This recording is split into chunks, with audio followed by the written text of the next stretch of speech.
Itu tidak diperoleh, kebaikan itu tidak diperoleh kecuali orang yang beriman.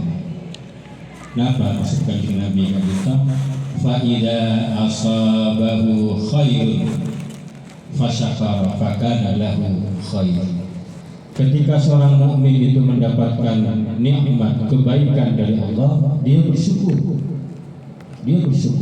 Maka bersyukurnya orang mukmin karena ada nikmat dari Allah itulah kebaikan baginya.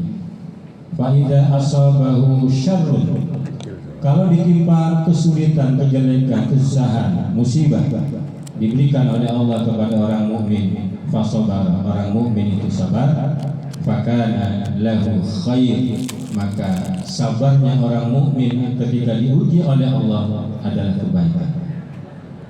Jadi hidup ini sungguhnya simpel. Bagaimana kita memperkuat rasa syukur kita dan juga memperkuat rasa sabar kita. Karena sungguhnya hidup ini berputar. Tidak selamanya baik, tidak selamanya enak. Dalam sehari semalam hati kita saja kadang merasa nyaman, merasa tenang. Tidak lama muncul rasa susah. Semuanya itu adalah ujian dari Allah Subhanahu wa taala.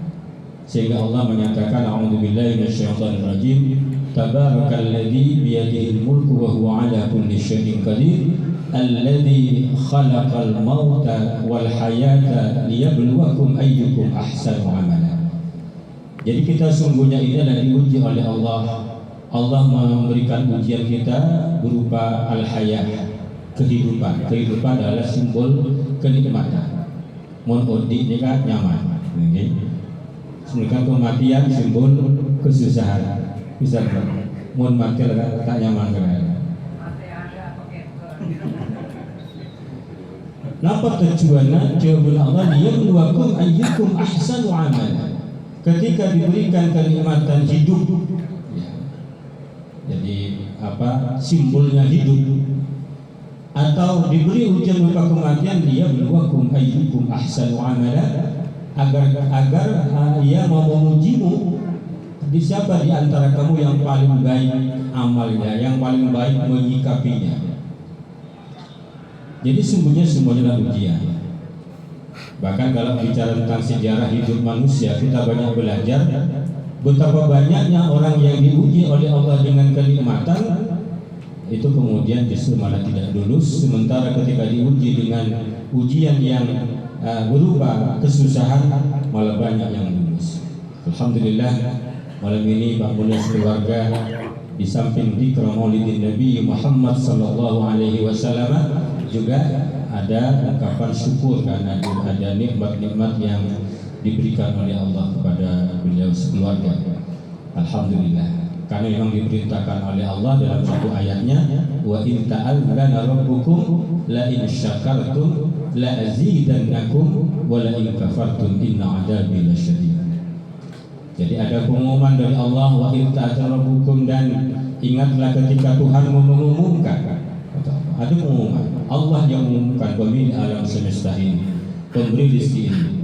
La in syakartum, ini lamnya lam taukid, sungguh jika kalian bersyukur, la azidannakum, sungguh kami akan tambah dengan sungguh-sungguh. Jadi ada dua taukid, nikmat kami kepadamu. Wala in kafartum, dan jika kamu kufur nikmat, mengingkari nikmat Allah itu, inna adabi lasyadid, sungguhnya adabku amat sangat pedih. Alhamdulillah, semoga nikmatnya semakin ditambahi Pak Munir ya.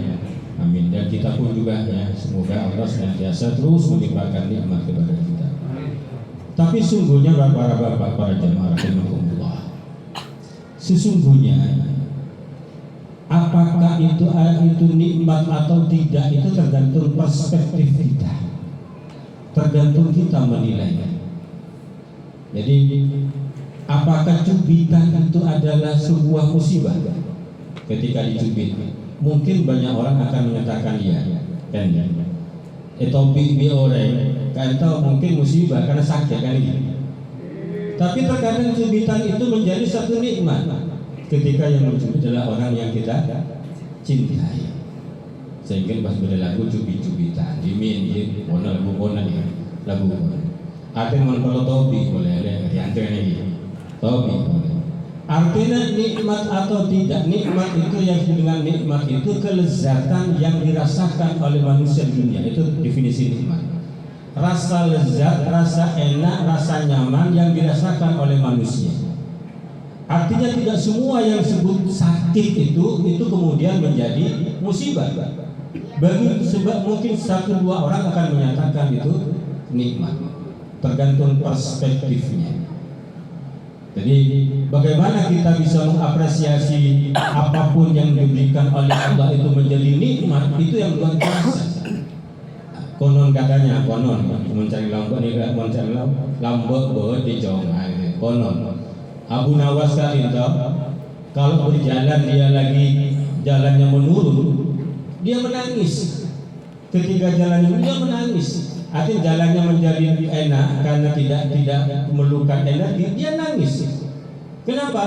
Karena yakin setelah jalan yang turun itu akan ada jalan tanjakan di mana dia harus bersusah payah mengeluarkan tenaga yang besar untuk melaluinya.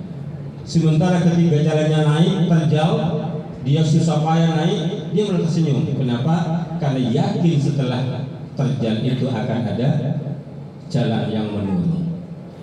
Artinya sepanjang kita berhusnudzon kepada Allah, kita senantiasa berbaik sangka kepada Allah, maka apapun yang diberikan oleh Allah kepada kita itu akan menjadi kebaikan-kebaikan pada kita. Dalam sebuah hadis dari Imam Muslim juga, idza ahabballahu 'abdan ibtala. Kata Rasulullah, kalau Allah sudah cinta pada seorang hamba, ibtalahu, maka Allah akan mengujinya. Allah akan berikan ujian. Ketika kita diuji oleh Allah dengan sesuatu yang tidak mengenakan, syukuri. Ini kalau bisa, ini kalau bisa. Karena Nabi bilang begitu. Artinya kita sedang dalam cinta, dalam naungan cinta Allah, dalam naungan cinta Allah. Ketika Allah mencintai seorang hamba, dahulunya Kanjeng Nabi yang mulia, Kanjeng Nabi yang senantiasa dalam bimbingan wahyu ini, jangan dibuat mainan. Tidak main-main beliau. Idza ahabballahu 'abdan ibtalah. Rawahu Muslim. Kalau Allah sudah cinta seorang hamba, maka ia akan mengujinya. Ujian yang paling berat itu justru diberikan oleh Allah kepada para nabinya, pada para nabi. Kita ini biasa-biasa saja. Justru para nabi itu dapat ujian yang paling beratnya, ujian yang Allah itu justru diberikan kepada para nabi, pada para nabi. Nah kita masih luar biasa, memperingati kelahiran Nabi, dikasih suguhan begini Pak Munir. Padahal Kanjeng Nabi itu luar biasa berjuang untuk kita. Alhamdulillah kan ini, alhamdulillah. Ilmu tidak ini kan terus dapat si moncing. Makanya Nabi kata majebu, idza ahabballahu 'abdan ibtalah. Kalau Allah lagi cinta pada seorang hamba, ia akan menguji. Fa in radiya istabahu, fa in sabara istabahu. Kalau ia sabar, maka Allah menjadikan ia sebagai sosok yang terpuji. Sosok yang terpuji. Kalau bisa yang kedua, fa in radiya istafahu. Kalau ridho malah menerima dengan senang hati. Ridho, hati ini nerima, bukan cuma sabar. Sabar itu ada rasa masih tertekan, rasa ingin cepat keluar dari ujian itu. Kalau ridho, istofahu, akan dijadikan sebagai hamba pilihan. Meskipun ini al-Mustafa, gelar al-Mustafa ini hanya para ulama mensematkannya kepada baginda Nabi Muhammad SAW. Makanya kalau wasilah itu kita ila hadratin Nabi Mustafa. Jadi al-Mustafa itu memang yang bisa disebut al-Mustafa, di mana ridho dengan ujian itu hanya bisa dilakukan secara sempurna oleh baginda Nabi Muhammad SAW. Nah kita ini berupaya belajar seperti itu. Jadi bagaimana kita ketika diuji itu tidak hanya sabar, tapi kalau bisa ridho. Karena setelah ujian itu akan datang nikmat-nikmat yang luar biasa. Insya Allah. Yang penting sabar. Nah ini pentingnya kenapa kita perlu membolak-balik hati. Ujian juga muntak siang di malam, muntak siang terus pada kerja, muntak siang malam. Malam juga penanda gelap. Gelap juga situasi yang tidak enak. Siang penanda terang, situasi yang mengenakkan. Waktu yang paling baik ketika siang itu waktu duha kan gitu kan. Makanya beda sumpah dari Allah wadduha wal laili idza sajas. Dua waktu yang amat saling berlawanan. Duha adalah waktu siang yang paling baik, sedangkan wal laili idza saja malam yang gelap gulita itu waktu yang paling buruk. Ketika coba dengan kalau nggak ada lampu, meskipun masih sore-sore begini, itu tidak bisa berbuat apa-apa. Jangankan berbuat, berpikir saja sudah bingung. Cuma apa yang berpikirkan ma wadda'aka rabbuka wa ma qala. Dalam kondisi yang terbaik jangan mengira itu Allah begitu memperhatikan kita. Dalam kondisi yang terjelek juga jangan mengira Allah telah meninggalkan kita. Baik dalam keadaan kita mendapatkan nikmat yang luar biasa ataupun dalam keadaan diuji oleh Allah, ma wadda'aka rabbuka wa ma qala. Sungguhnya Allah itu tidak pernah meninggalkan kita. Tapi Allah yang Allah minta adalah walal akhiratu khairul laka minal ula. Satu komitmen, sepanjang kita memprioritaskan masalah akhirat, maka Allah senantiasa akan merindukan kita, baik dalam posisi kita diberikan nikmat maupun kita diberikan ujian-ujian Allah. Bersyukurlah kita kalau kita sering mendapatkan ujian yang nikmat. Karena memang watak manusia nggak mau diuji dengan ujian yang tidak menyenangkan. Padahal yang paling nyaman itu ketika diuji dengan yang tidak menyenangkan, tidak banyak urusan. Jadi misalkan harta, orang miskin itu nggak banyak urusan, nggak banyak ditanya. Gak banyak ditanya. Makanya doa Nabi yang gak pernah diikuti oleh umatnya itu Allahumma ahyini miskinan.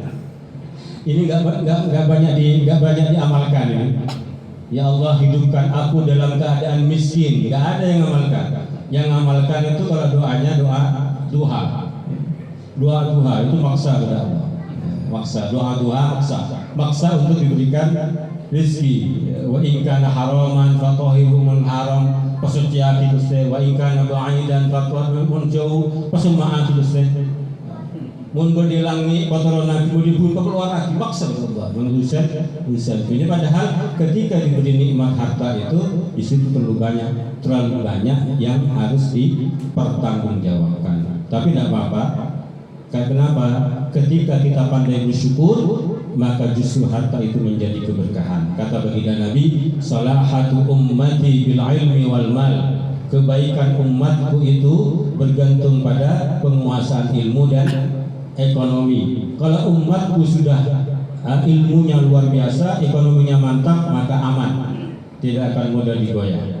Jadi alhamdulillah ketika Pak Muni mendapatkan nikmat cerita, tapi saya nggak perlu cerita, khawatir tidak boleh diceritakan. Mendapatkan nikmat, mudah-mudahan menjadi nikmat yang barokah lagi, menjadi nikmat yang justru mendorong semakin dekat pada Allah. Yang namanya syukur itu tidak hanya talafut bilhamdulillah, tidak hanya melafazkan lafaz alhamdulillah, tapi syukur yang sebenarnya adalah bagaimana memanfaatkan nikmat itu sesuai dengan tujuan Allah memberikan nikmat kepada hambanya itu. Semoga Allah memberikan keberkahan kepada kita semua di antara nikmat kita. Cuma jangan lupa nikmat yang sering kita abaikan, kata baginda Nabi, adalah nikmat sehat dan sempat. Jadi ini Nabi wanti-wanti. Kadang kita menyebut kita dapat nikmat ketika dapat rezeki berupa harta. Padahal kata Nabi, nikmat yang sering kandung adalah nikmat sehat dan sempat. Mudah-mudahan semuanya sehat, semuanya sempat yang bisa kita gunakan untuk semakin dekat kepada Allah Subhanahu wa taala. Saya rasa cukup Pak Munir ya. Semoga semuanya mendapatkan rahmat yang mendapatkan syafaat dari baginda Nabi Muhammad SAW. Sangat bisa atau lagi semoga bermanfaat. Aku qouli hada wa astaghfirullah li wa lakum. Assalamualaikum warahmatullahi wabarakatuh.